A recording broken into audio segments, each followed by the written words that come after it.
Hey guys, it's Chris. That's Adam from Tri-State Auto Tuners.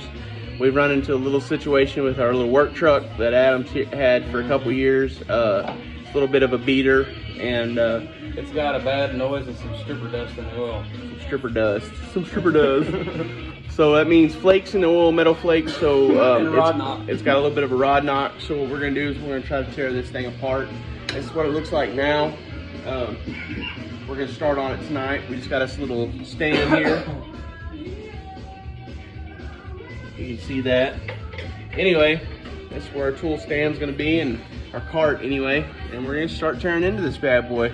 We'll see you later.